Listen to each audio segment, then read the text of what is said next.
ازيكم يا بنات؟ معاكم ايه. النهارده انا عايزه اقول لكم ايه معايا في الشنطه وانا رايحه الجيم.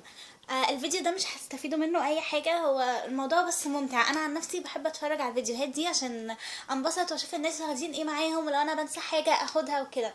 فانا هفرجكم النهارده على الحاجات اللي موجوده في الشنطه. لو انتوا بقى عايزين فيديو مثلا عن ايه الروتين بتاعي قبل ما اروح الجيم، بلعب ايه في الجيم وكده، كل الكلام ده، ازاي تخسوا، ازاي تحافظوا على وزنكم، كل الكلام ده قولولي وانا هعمل لكم فيديو عنه ان شاء الله. فيلا بينا نبدا الفيديو. اول حاجه دي الشنطه اللي انا باخدها معايا، ملهاش اي علاقه بالجيم، بس هي كبيره جدا وبتشيل كل حاجه انا عايزاها. فيلا بينا ونبدا ونشوف ايه اللي جوه منها. اول حاجه جوه منها اللبس بتاع الجيم بتاعي. انا بلبس ايه في الجيم؟ انا بلبس البرمودا ده،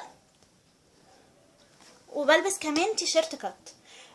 الجيم طبعا بتاعي سيدات بس، مفيش اي راجل بيخش فيه، وكمان صيف شتاء هما بيبقوا مشغلين المكيف، فما بحسش بالسقعه خالص باللبس ده.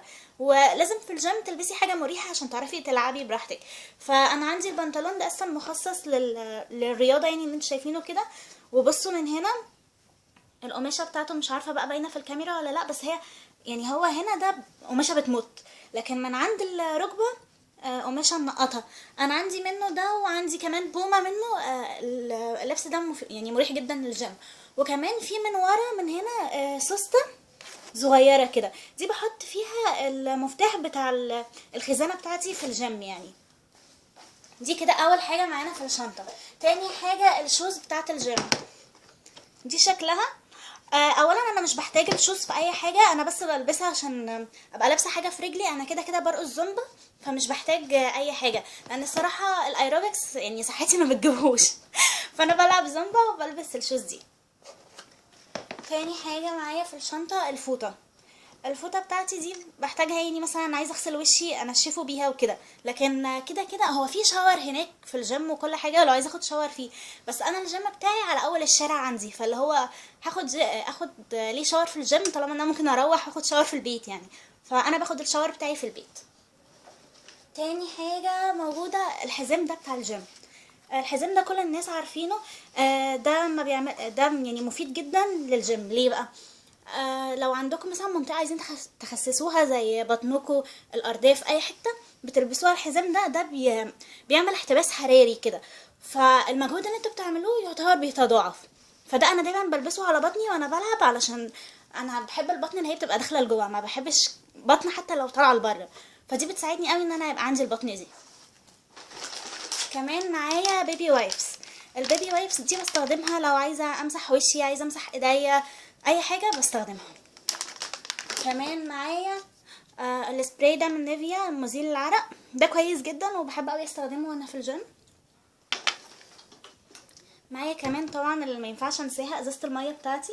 الازازه دي محكمه الغلق زي ما انتم شايفين كده، ما بتنزلش خالص، كمان فيها البتاعه دي بقدر امسكها منها، فدي بحتاجها دايما معايا.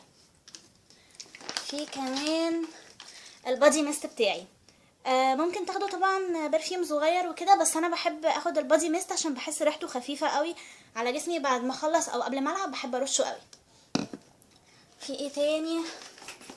في زبده كاكاو، لازم دايما يبقى معايا زبده كاكاو. زبده الكاكاو دي انا كنت عملتها معاكم، اللي ما شافش الفيديو هحطه له في الديسكريبشن بوكس يبص عليه. ممكن تاخدوا اي نوع زبده كاكاو معاكم، بس انا بحب دي. انا من يوم اصلا ما عملتها وانا ما بشتريش زبدات كاكاو وبستخدمها دايما يعني. اخر حاجه هي معايا المفاتيح. كده خلاص الشنطه خلصت، ما فيهاش اي حاجه خالص من جوه. انا ما باخدش فلوس معايا، لان زي ما قلت لكم الجيم على اول الشارع، ما بركبش اي حاجه، ما بحتاجش فلوس لاي حاجه، والجيم كده كده بدفعه بالشهر، فاللي هو مش محتاجه خالص فلوس معايا. دي الحاجات اللي انا باخدها معايا في الشنطه. لو انتوا بتاخدوا حاجه زياده او اقل قولولي برضو علشان اعمل حسابي. اتمنى الفيديو يكون عجبكم. زي ما قلت لكم لو عايزين فيديو عن ازاي بحافظ على جسمي، تعملي ايه لو انت مثلا ما عندكيش وقت تروحي الجيم. على فكره انا مش دايما بروح الجيم، يعني انا معظم الوقت بلعب في البيت، بس لما بروح الجيم ده الروتين بتاعي، دي الحاجات اللي باخدها معايا. عايزين اقول لكم الروتين تمام، ما عنديش اي مشكله. ما تنسوش تعملنا فولو على الانستجرام، وتخشوا على البيج بتاعتنا على الفيسبوك. اشوفكم في فيديو جديد، مع السلامه.